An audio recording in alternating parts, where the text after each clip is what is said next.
Deputy Éireann Gilmore. Deputy Gilmore, without interruption, please. Count there are a lot of people in this country whose income is €55,000 a year or less.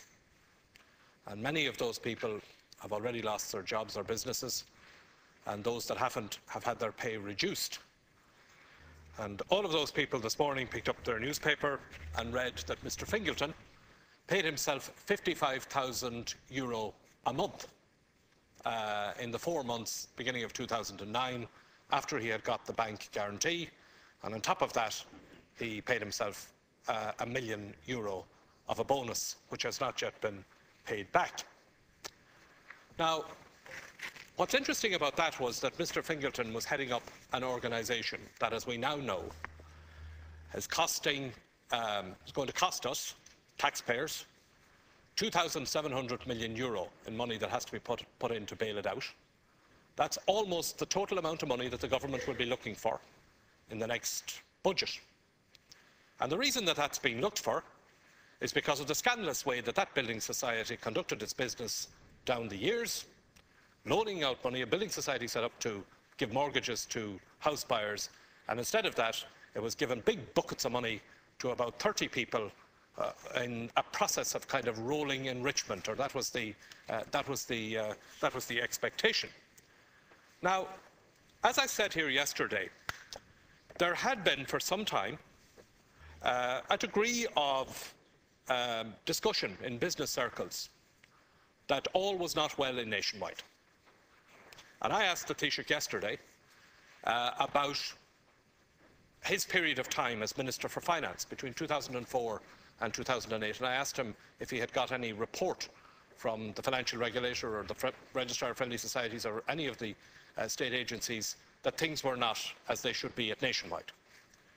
And the Taoiseach told me that he had got no such report, and he presented us to a picture here that while the banks were running the country, he and his colleagues were sitting around the cabinet table hearing no evil and seeing no evil as far as things being amiss is concerned. And he now says, of course, that there was systemic failure in the regulatory system. Well, I want to focus, in the course of time we'll deal with the regulatory system, I want to focus on what government was doing, and specifically what the Minister for Finance was doing at that period of time. Taoiseach, at that period of time, over that period of time, we had a letter in one of the newspapers this morning from a member of Nationwide pointing out that he had raised concerns about Nationwide at AGMs of Nationwide. I drew attention yesterday to some comments that I made here myself during the course of a Dáil debate, things that I had heard on the grapevine and around the town about Nationwide. Can I ask you, Taoiseach, did you ever hear, when you were Minister for Finance, did you ever hear anything at all that things might be not as they should be in Irish Nationwide? Now, you told us yesterday that you didn't get any report from the regulatory bodies or from your officials drawing your attention to any problems in Nationwide. But did you ever ask for any report? Did you ever ask any questions? For example, when the bill to demutualise Nationwide came to your department in the normal course of events and you were asked for your observations on it, did you ask anybody at that time to give you a report on what was happening in Nationwide and how it was conducting its business? Were you lobbied by Irish Nationwide in the run-up to the legislation to demutualise Nationwide? And can you tell the House what was the nature of that lobbying if you were lobbied? One supplementary, Deputy General. You see, Taoiseach, I'm finding this a little bit difficult to understand. Okay, you've said that you had certain exchanges with the building society in the run-up to the legislation. But I mean, there was, for example, there were reports from the Ombudsman drawing attention to some of the practices that were going on in Nationwide, and some of which were described at that time by the Ombudsman as being illegal, I think, terms that was used, certainly not good practice.